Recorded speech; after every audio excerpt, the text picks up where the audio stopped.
अस्सलाम वालेकुम स्टूडेंट्स। आज हम केमिस्ट्री क्लास 9th चैप्टर 1 का लास्ट टॉपिक इंशाल्लाह पढ़ेंगे। इसके बाद हमारे पास टेस्ट योर सेल्फ और कुछ शॉर्ट क्वेश्चन एक्सरसाइज के रह जाएंगे, वो हम कंप्लीट करेंगे। तो टेस्ट योर सेल्फ के आज के टॉपिक के अंदर हम पढ़ेंगे Avogadro's number.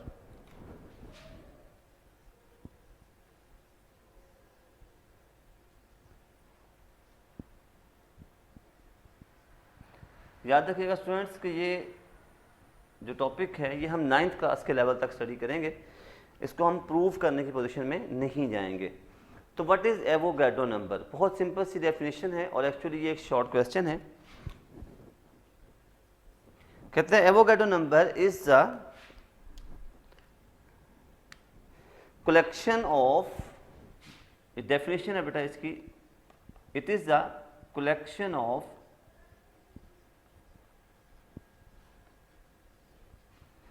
Six 6.02 multiply by 10 की power 23 particles in 1 mole of any substance।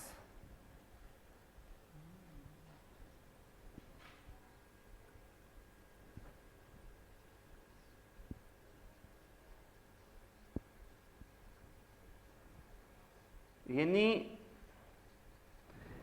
Actually Avogadro number shows that कि if we have 1 mole of any substance,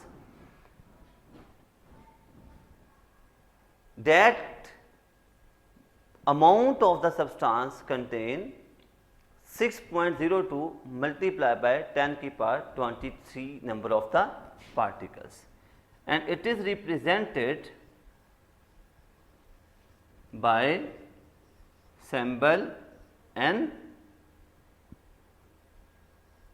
A, जिसको एक सिंबल बड़ा N, ये कैपिटल N डाल के उसकी राइट साइड पर कैपिटल A लोअर साइड पे आपने डालना है, जिसको हम कैसे, जैसे हम वैलेंसी को नीचे लेके जाते थे, लोअर राइट कॉर्नर पर आपने कैपिटल A ही यूज करना है। तो that is known as its symbol, वो इसका सिंबल कहलाता है। सो इस तरह से हम कह सकते हैं कि 6.02 मल्टीप्लाई बाय 10 की पावर 23 पार्टिकल्स, यानी number of atoms, number of molecules, formula units, और कॉमनली कॉल्ड एवोगैड्रोस नंबर, कि अगर आपके पास कोई मॉलिक्यूल है तो नंबर ऑफ मॉलिक्यूल बन जाएगा, यानी एक्चुअली ये बनता है नंबर ऑफ मॉलिक्यूल बन जाएगा। इसी तरह से अगर आपके पास फार्मूला यूनिट है तो 1 फार्मूला यूनिट जो है वो contain this number of the particles. What you mean by this? अब हम इसको थोड़ा सा आम अंदाज में समझने की कोशिश करते हैं। यूं समझें कि सपोज आप, एक बड़ी एग्जांपल देता हूं, तो आप सपोज 1 किलो सेब लेके आते हैं और आप उसे काउंट करते हैं तो उसमें 6 दाने निकलते हैं। तो इसका मतलब हुआ कि आप कह सकते हैं कि 1 किलोग्राम सेब जो है वो 6 दानों के बराबर है।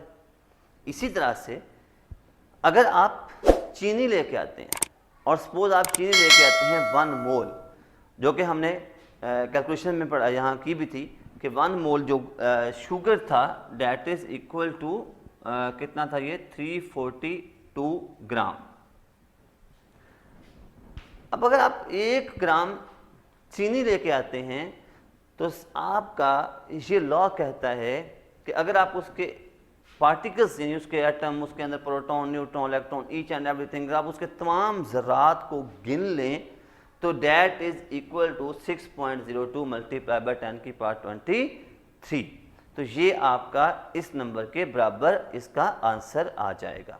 इस तरह से आप कह सकते हैं, एग्जाम्पल देना चाहें तो 6.02 मल्टीप्लाई बाय 10 की पावर 23, यानी सेम नंबर आप लिख दें 6.02 मल्टीप्लाई बाय 10 की power 23 number of particles are equal to 1 mole of the, जिसका भी आप नाम लिख दें, number of particles are equal to 1 mole of, आगे आपकी मर्जी, आप इसमें कार्बन लिख दें, आपकी मर्जी आप ऑक्सीजन लिख दें, आपकी मर्जी आप हाइड्रोजन लिख दें, आपकी मर्जी है आप जो मर्जी इसमें यूज कर लें। तो ओवरऑल ये आपका बनता है एवोगैड्रो नंबर। एवोगैड्रो नंबर के बाद हमारा नेक्स्ट टॉपिक है mole. We have two definitions of the mole in our book. हमारी बुक में मोल की दो डेफिनेशंस हैं। ये भी इंतहाई सिंपल सा टॉपिक है, थोड़ा सा कॉन्सेप्ट समझना जरूरी है इसका, वो मैं समझाने की कोशिश करता हूं इंशाल्लाह। मोल, तो मोल की दो डेफिनेशंस हैं। पहली है according to number of particles, और ये बात तो आप शायद अभी आप समझ भी गए होंगे कि अमाउंट ऑफ द सब्सटेंस, क्या बनेगा इसकी definition? Amount of substance that contain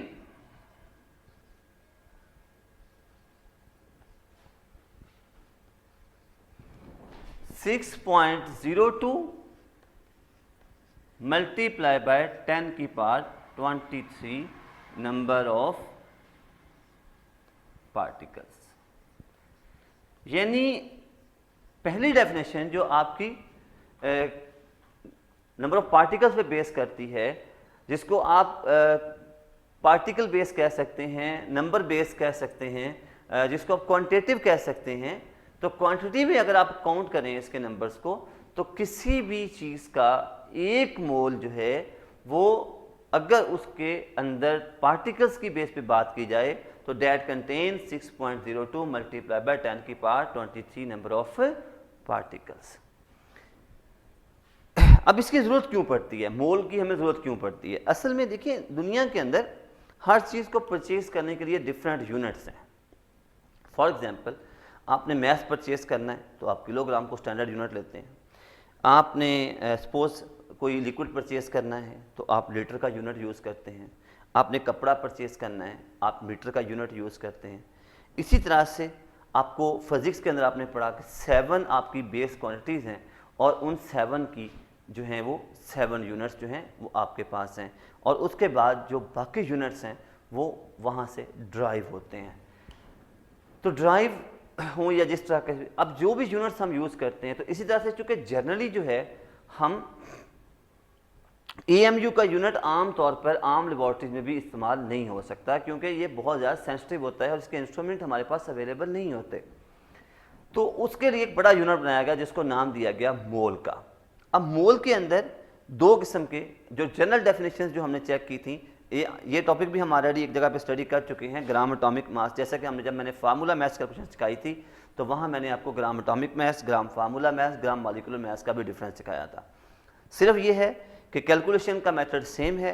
अगर मॉलिक्यूल का मैथ्स है ग्रामों में तो वो ग्राम मॉलिक्यूलर मैथ्स है, अगर फार्मूले का मैथ्स ग्रामों में है तो फार्मूला मैथ्स है, और अगर एटम का मैथ्स ग्रामों में है तो ग्राम एटॉमिक मैथ्स है। और फिर हमने बात की थी कि overall all gram atomic mass mean gram formula mass, gram molecular mass, gram atomic mass are known as a mole, उनको भी मोल कहा जाता है। तो उनसे जाने से पहले हम इसकी डेफिनेशन, हम इसकी एग्जांपल लाजमी नोट कर लें। तो स्टूडेंट्स ये कोशिश कीजिएगा कि ये बात ज़हन में रखें कि अगर आप डेफिनेशन नंबर ऑफ पार्टिकल की बेस पे राइट कर रहे होते हैं तो फिर एग्जांपल भी नंबर ऑफ पार्टिकल पे राइट किया करें। और इसकी एग्जांपल कहाँ पे है, जो मैंने इससे पहले अभी आपको एवोगैड्रो नंबर की 3 एग्जांपल्स आपकी बुक में लिखी हुई हैं। आप उनमें से कोई भी एग्जांपल जो एवोगैड्रो नंबर की है वो एक्चुअली इसकी भी है। जैसे अभी हमने बात की थी कि 1 mole of carbon contain 6.02 multiply by 10 की पावर 23 नंबर ऑफ पार्टिकल्स।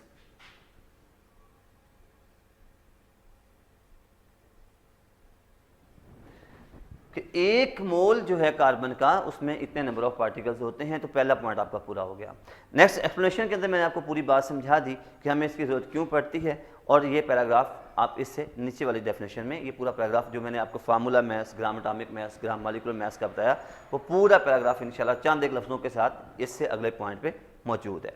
इसके बाद इसी तरह से हमारे पास सेकंड डेफिनेशन आती है, तो इसकी सेकंड डेफिनेशन जो है वो that is based on the quantity, उसको हम कहते हैं क्वांटिटेटिव।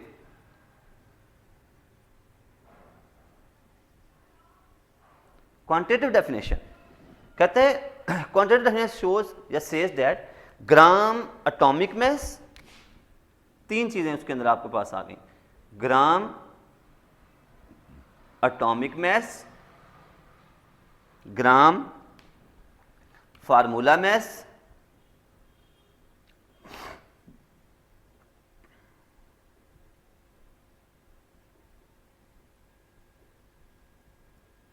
और ग्राम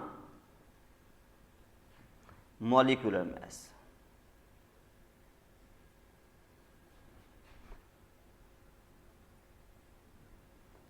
all are known as mole. ये सब के सब जो हैं ये मोल कहलाते हैं।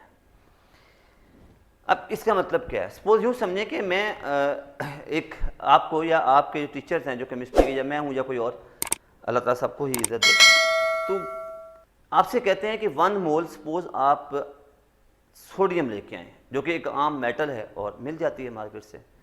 अब आप जाके दुकानदार से कहते हैं कि मुझे 1 मोल सोडियम दे दें, वो आपकी बात को आइडेंटिफाई ही नहीं कर पाएगा। आप अपने जहन के अंदर ये सोचें कि मैंने कितनी लेनी है। सपोज आप जाके कहते हैं कि मुझे 23 ग्राम सोडियम दे दें।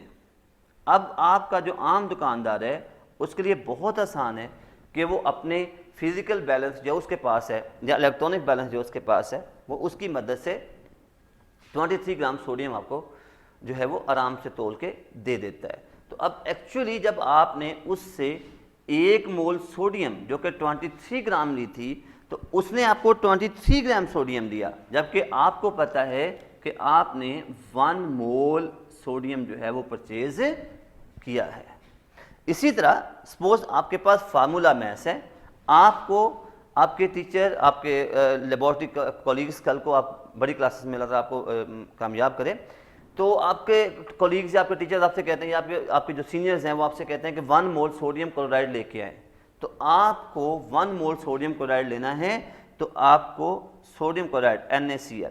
अब इसी कैलकुलेशन दोबारा रिवाइड को आता हूँ, क्या होती थी? Number of atom multiply by atomic mass of the element, plus फिर वही number of atom multiply by atomic mass of the second element, और ये पोजीशन आपकी चलती रहेगी जब तक कि आपके एलिमेंट मौजूद रहेंगे।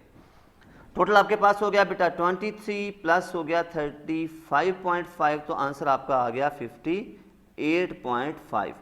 अब अगर आप 58.5 ग्राम NaCl तोल कर अपने सीनियर्स को दे देते हैं, तो एक्चुअली आप ये नहीं, अगर वो आपसे पूछे कि कितने मोल लेके आए हैं, तो in the language of the मोल आप कहेंगे 1 मोल ऑफ NaCl, 1 मोल। तो आप इसे कहेंगे कि मैं 1 मोल NaCl लेकर आया हूं। इसी तरह अगर आप ग्लूकोज है आपके पास C6H12O6, तो सेम कैलकुलेशन सेम है फार्मूला मैथ्स वाली, तो क्या हो गया? 6 multiply by 12 plus 12 multiply by 1 plus 6 multiply by 16, 72 plus 12 plus 96, 6 2 8 2 10 0 9 1 10 7 17 1 18, 180 ग्राम। अब अगर आप 180 ग्राम जो है वो ग्लूकोज परचेज करके लाते हैं, तो एक्चुअली आपने कितना परचेज किया बेटे? 1 मोल। सो आपके पास एटम है, तो ये आपका ग्राम एटॉमिक मास था,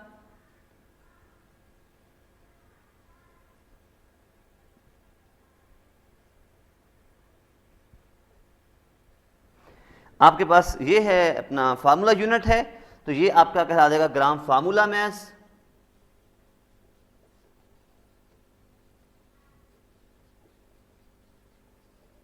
और अगर आपके पास ये ग्लूकोज है, तो ये आपका कहलाएगा ग्राम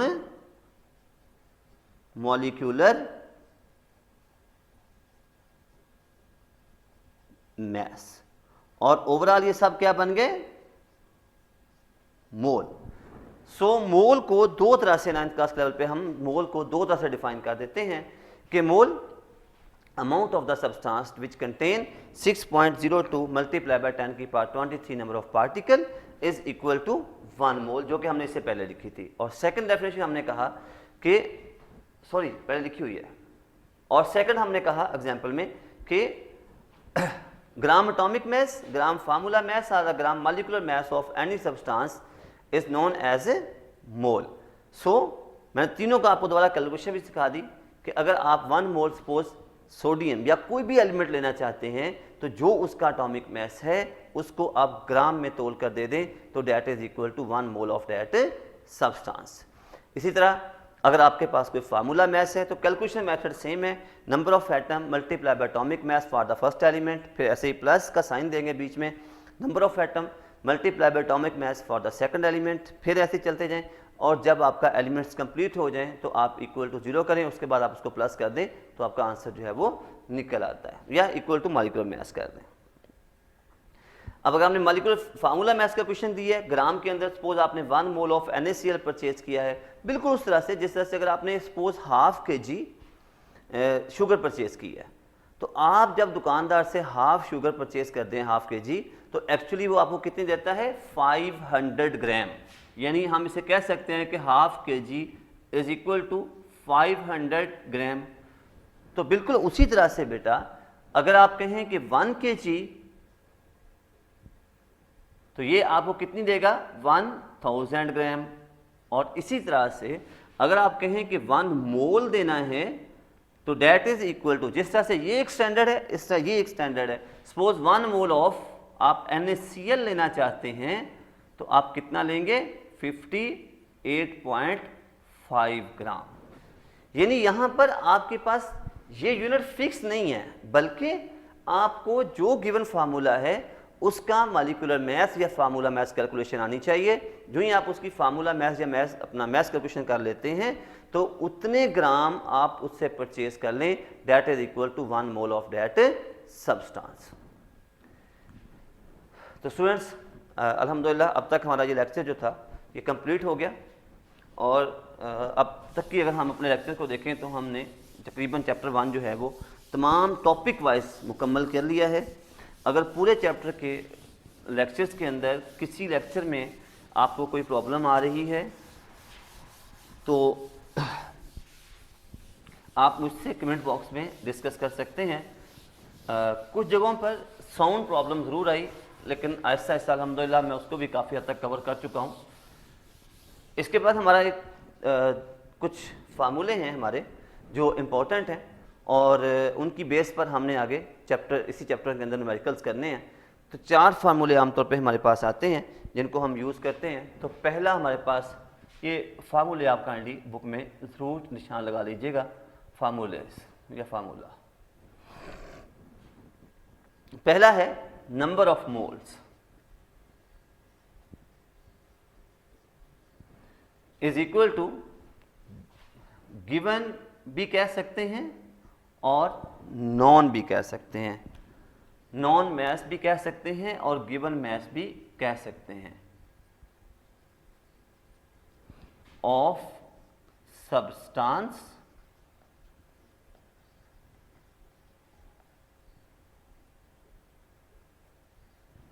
ओवर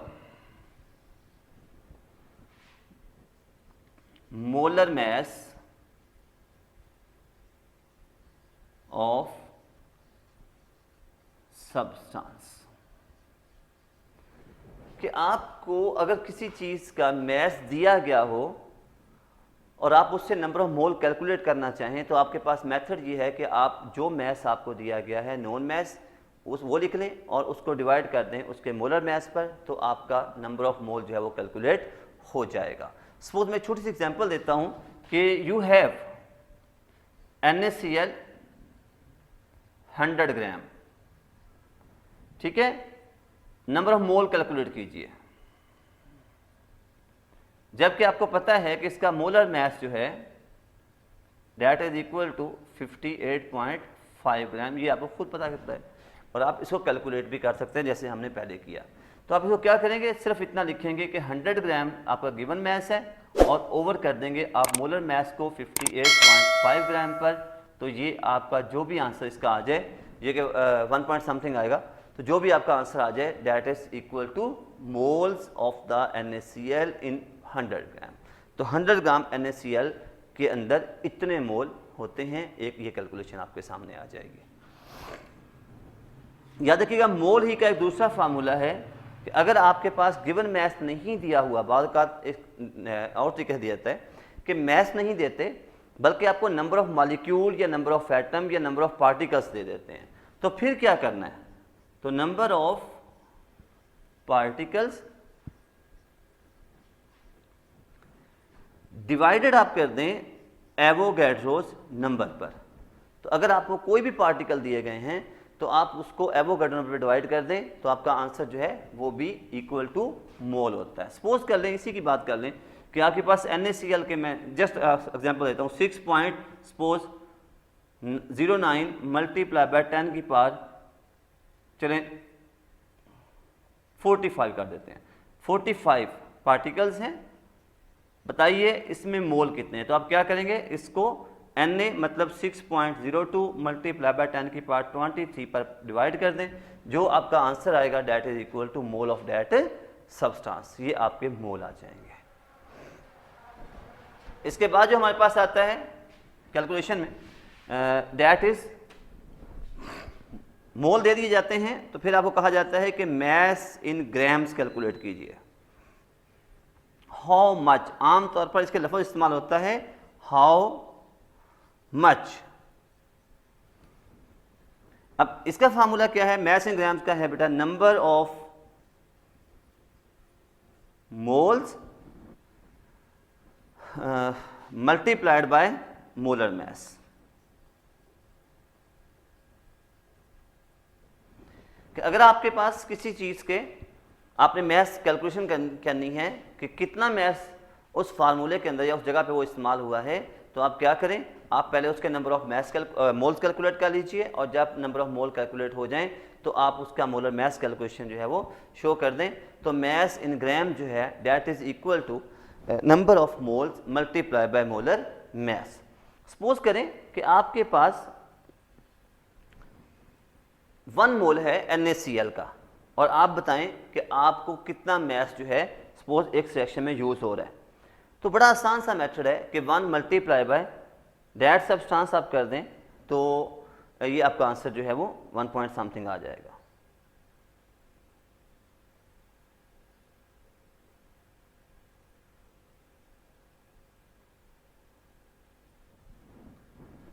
इसके बाद हमारे पास आता है फार्मूला नंबर ऑफ पार्टिकल्स। बेटे ये नंबर ऑफ पार्टिकल्स भी कहलाता है, नंबर ऑफ मॉलिक्यूल्स के लिए भी ये लफ्ज इस्तेमाल होता है। इस सूरत में आपके पास फार्मूला क्या है, नंबर ऑफ मोल्स सेम। इन दो फार्मूलों में से किसी एक तरीके से आप इसको कैलकुलेट करते हैं, और मल्टीप्लाई बाय एवोगैड्रोस नंबर। जब आप इसको एवोगैड्रो नंबर से मल्टीप्लाई कर देते हैं तो that is known as equal to number of particle are the number of molecules. इसके बाद न्यूमेरिकल्स के अंदर जब question number 6 approximately I think 6 में और कुछ और क्वेश्चंस में एक सवाल आएगा कि नंबर ऑफ आयंस कितने हैं। तो इस सूरत में क्या होता है कि पहले आपने नंबर ऑफ पार्टिकल्स को कैलकुलेट करना है, और उसके बाद उसके जो आयंस हैं सेपरेट भी आप कैलकुलेशन दे सकते हैं। आपको सेपरेट कैलकुलेशन दी भी जा सकती है या फिर सम ऑफ भी दी जा सकती है। सपोज आपके पास एल्यूमिनियम AlCl3 जो है उसके उसने आपसे टोटल नंबर ऑफ आयन पूछ लिए हैं। तो अब आपके पास क्या है, पहले आप नंबर ऑफ मॉलिक्यूल निकालेंगे, फिर आप उसको क्या करेंगे, number of molecule multiply by number of ions. तो आयंस कितने बने, क्लोरीन AlCl3 मैंने बोला, तो Al का 1 और Cl के 3, टोटल कितने होगा 4। जो भी आपके पास सवाल है आप उसका मॉलिक्यूल्स को 4 से मल्टीप्लाई कर देंगे, तो आपका आंसर जो है वो नंबर ऑफ आयंस की सूरत में निकल आएगा। तो स्टूडेंट्स यहाँ तक अल्हम्दुलिल्लाह हमारा चैप्टर 1 कंप्लीट हो गया। अब तक हमने तमाम शॉर्ट क्वेश्चन कंप्लीट कर लिए हैं। अगर यहाँ पे आपको कोई प्रॉब्लम है तो आप मुझसे डिस्कस कर सकते हैं, और अगर आपने अभी तक मेरा चैनल सब्सक्राइब नहीं किया तो गुजारिश करूँगा कि इसको सब्सक्राइब कीजिए ताकि आपको जो है लेटेस्ट वीडियोज़ जो हैं वो हासिल हो सकें।